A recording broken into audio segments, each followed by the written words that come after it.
Next on Currents News, President Trump vowing to end the right to citizenship for babies born on U.S. soil to non-citizen parents. His words sparking a heated debate. On a human level, on a Christian Catholic level, it's totally unacceptable. In the Brooklyn Diocese, where so many immigrants live, Catholics are lining up on both sides of the argument.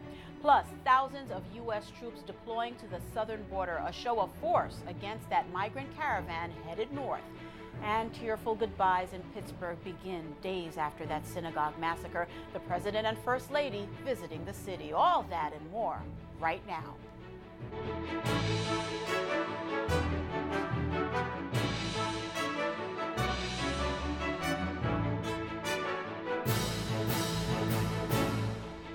We're the only country in the world where a person comes in, has a baby, and the baby is essentially a citizen of the United States for 85 years with all of those benefits. It's in the Constitution, but President Trump says he's going to end birthright citizenship. This as a large force of U.S. troops deployed to the border to stop a migrant caravan from entering the U.S. Good evening, everyone. I'm Liz Faublas. Immigration is once again a flashpoint coming out of Washington tonight. President Trump says birthright citizenship is being taken advantage of and must end. But opponents are saying not so fast. Our team coverage begins with Karen Kafa. President Trump says he'll use an executive order to end the right to citizenship for children born to non-citizens and undocumented immigrants on U.S. soil. A person comes in, has a baby, and the baby is essentially a citizen of the United States for 85 years with all of those benefits. It's ridiculous. Such a proposal would face immediate legal challenges. The 14th Amendment of the Constitution says all persons born in the U.S. are citizens of the U.S.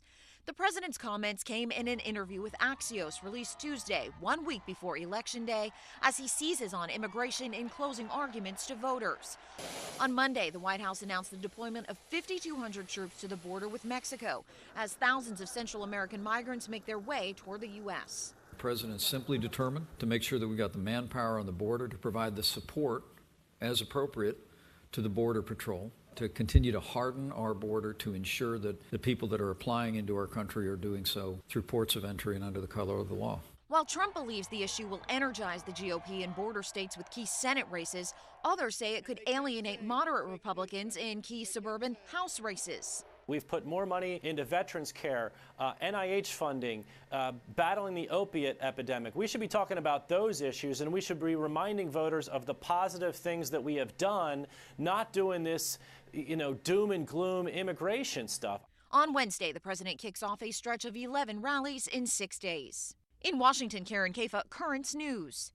For Catholics in the Brooklyn Diocese, just like the rest of the country, birthright citizenship is controversial. Currents News' Tim Harfman is here after gathering opinions from both sides of the divide. Tim, what'd you find out? Some Catholics say Americans who are for the executive order should have a better understanding of why pregnant migrants are coming to the U.S. But one prominent conservative leader I spoke with says President Trump's decision is a long time coming. Father Ruskin Piedra is a Brooklyn priest and works directly with immigrants, helping them with legal assistance. He says a presidential executive order to stop birthright citizenship is inhumane. On a human level, on a Christian Catholic level, it's totally unacceptable. Hey, how are you? Okay. Michael Long disagrees. He's a Catholic and chairman of New York State's Conservative Party. We have the best country in the entire world. We're the most generous country in the entire world. If we want to continue that, we have to maintain a nation. We have to have control of our nation. We have to have control of who's coming in our nation. The Bishop of Brooklyn, Nicholas DiMarzio, is no fan of eliminating the right to citizenship for babies born on American soil. I see reasons why people would like it changed because they feel people are taking advantage of our laws in this way, but there has to be a different way of dealing with it. And in some cases, it's a big-time industry, offering pregnant moms temporary places called birth hotels, where children are born and become citizens.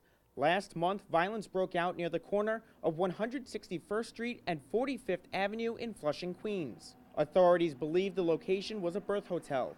Father Piedra says it is important to care for mothers and children, no matter the circumstances of their arrival. Once they're here, They're your brothers and they're your sisters, and we reach out to them and we open our arms to them and we try to do what we can for them. The U.S. is one of 30 countries that offers automatic citizenship to children born of undocumented immigrants, according to the Center for Immigration Studies. In the latest data from Pew Research, 30,000 babies were born in the U.S. to undocumented immigrants in 1980. It peaked at nearly 350,000 in 2005. Though the births per year dropped by 2014, Mr. Long says that's not enough. You cannot invite 10 people over for dinner and have each of them invite 3 more people on a Sunday afternoon when they all show up at your house. It just doesn't work that way.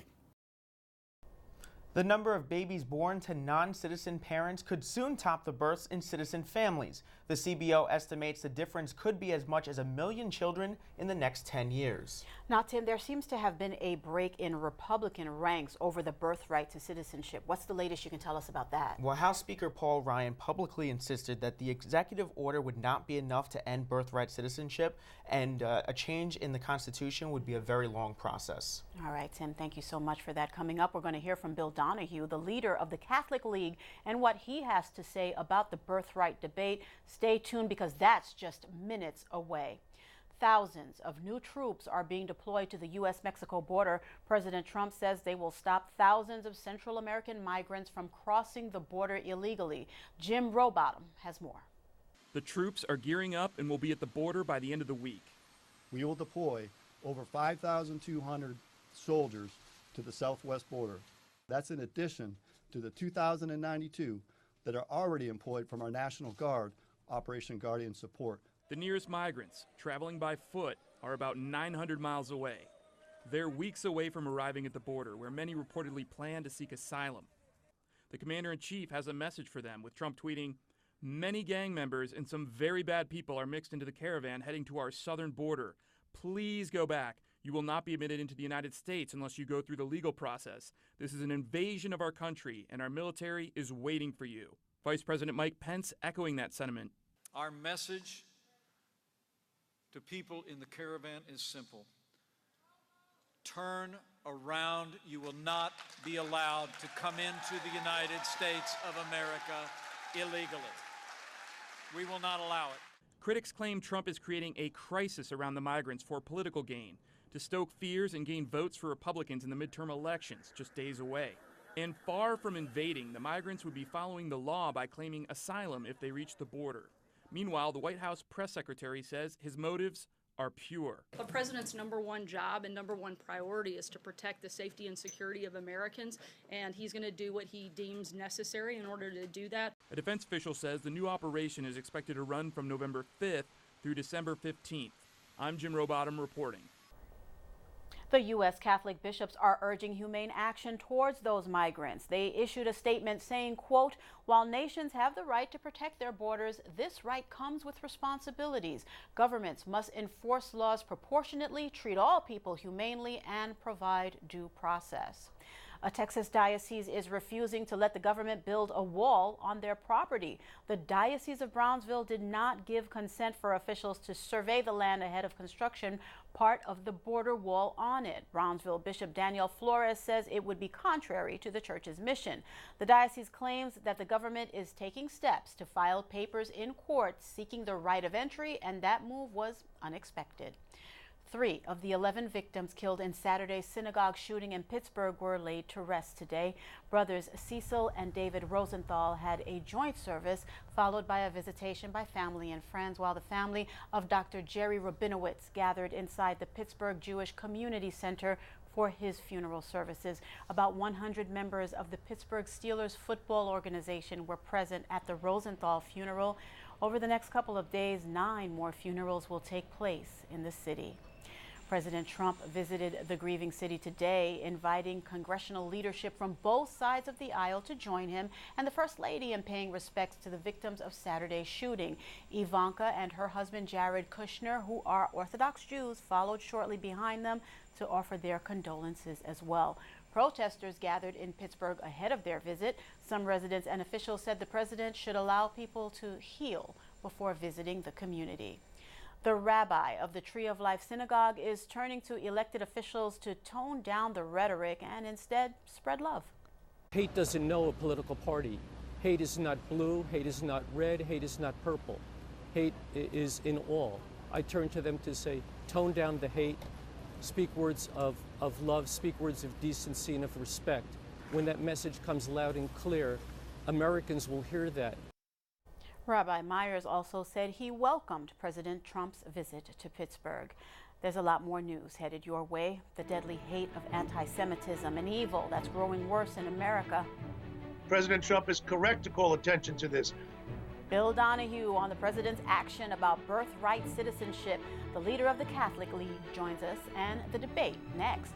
Michelangelo's masterpiece is even more beautiful after the Vatican installed some improvements. You'll see the results. And if you have a story idea or something happening in your parish we should know about, reach out. We want to hear from you. Email us at newstips@thesalesmedia.org and share your awesome suggestions. We'll be right back.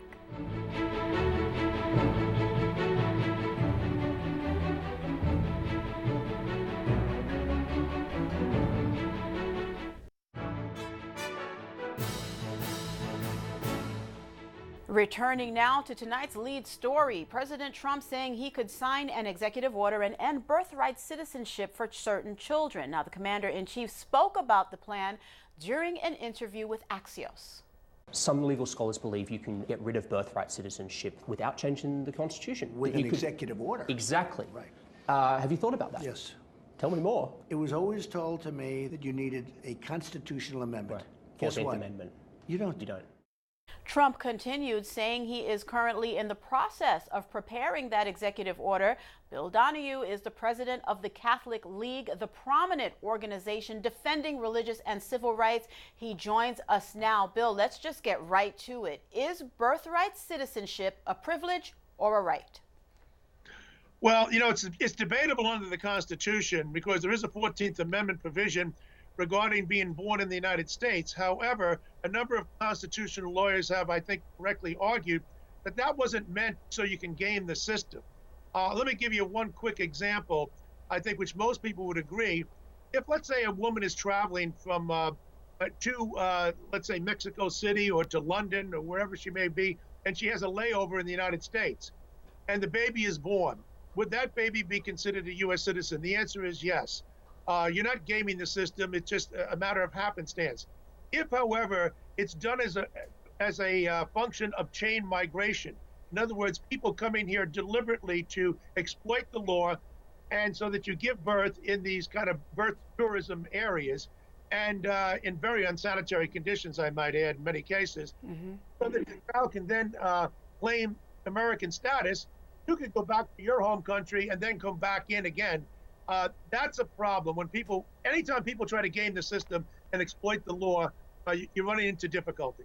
Bill, that being said, would you say there's some credence to President Trump calling birthright citizenship a magnet for illegal immigration? Are illegal immigrants taking advantage of this law by having these anchor babies?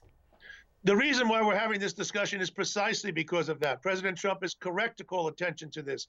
There are a lot of ways in which you can kind of find your way under the radar to exploit the immigration laws, or in this case here, even the 14th Amendment to the Constitution.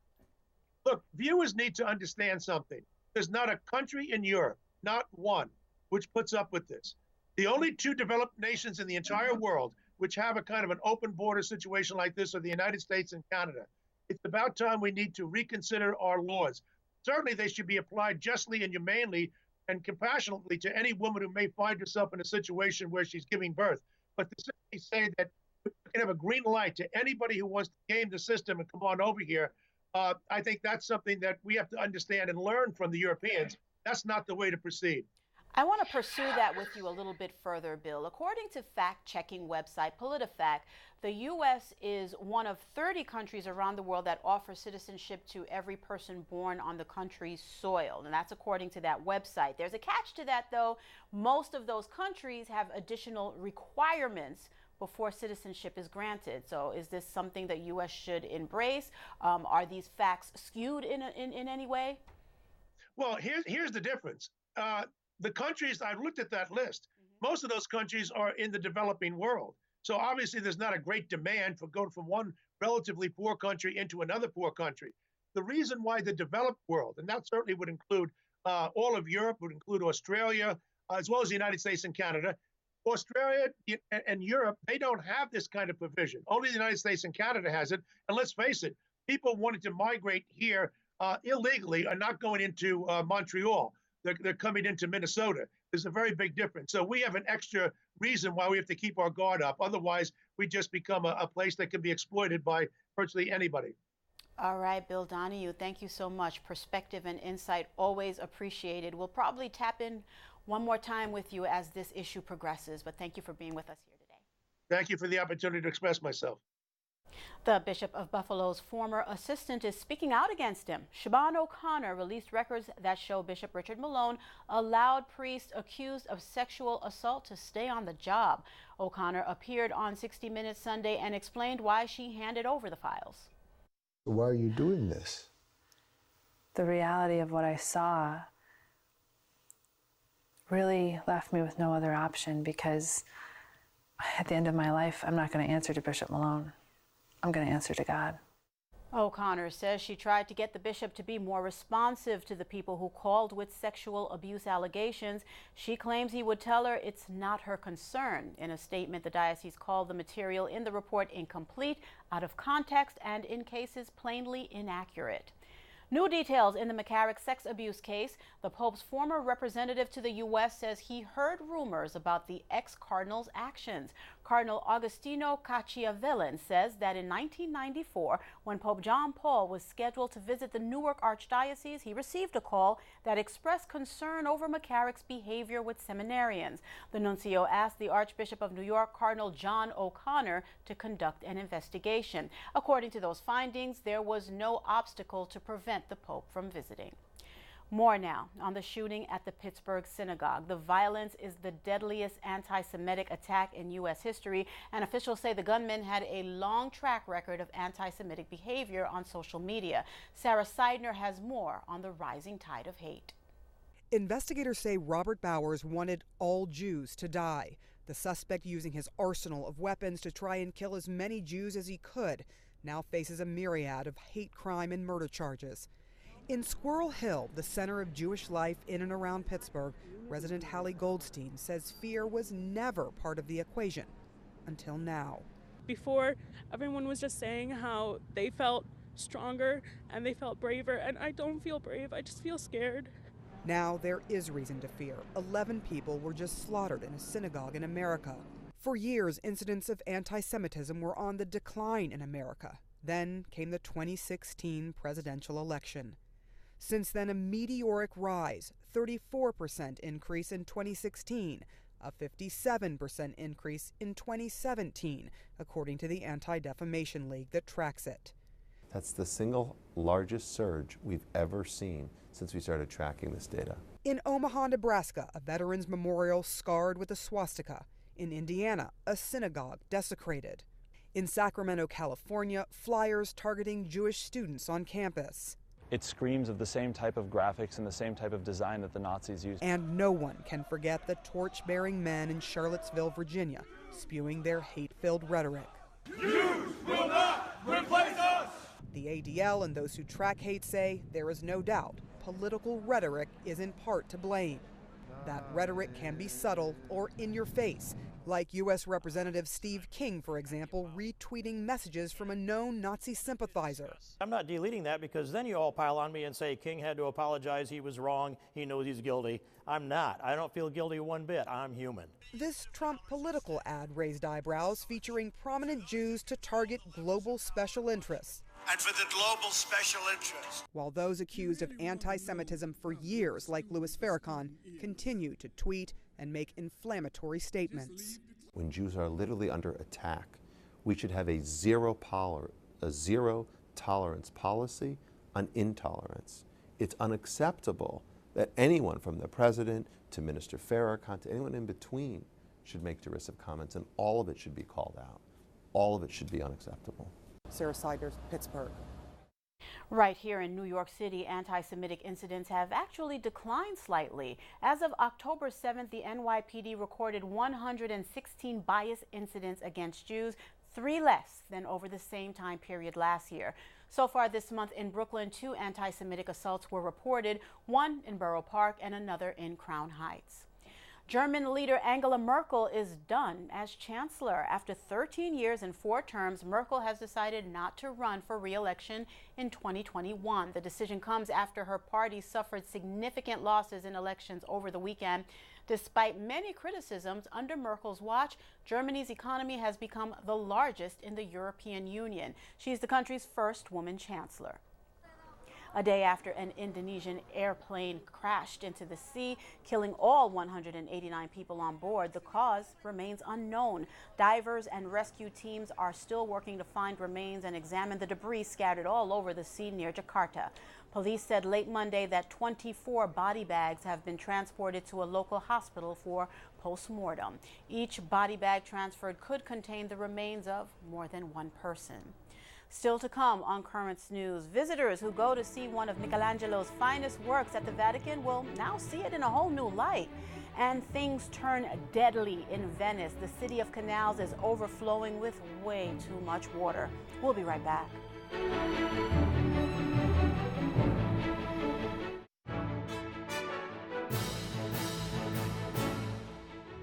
A popular Italian tourist destination is underwater. Venice has been hit with heavy rains and high tides, causing flooding in almost 80% of the city.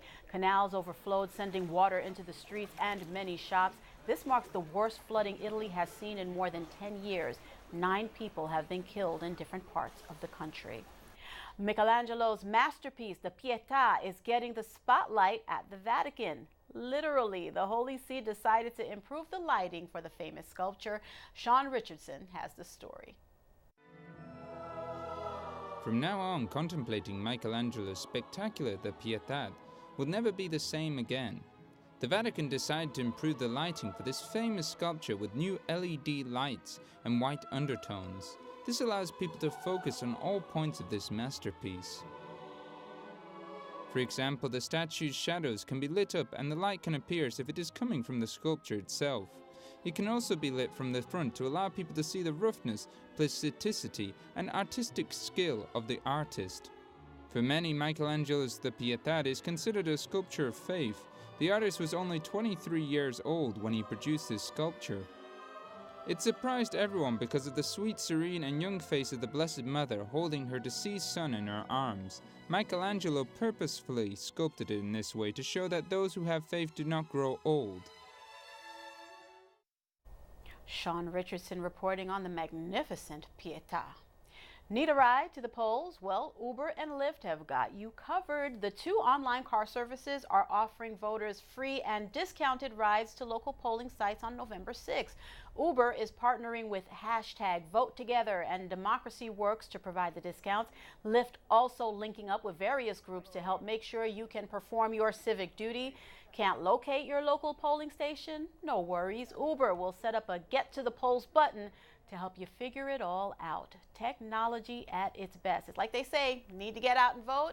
There's an app for that. That is Currents News. I'm Liz Faublas. Thank you so much for joining us because we are putting your faith in the news. Hope to see you again next time.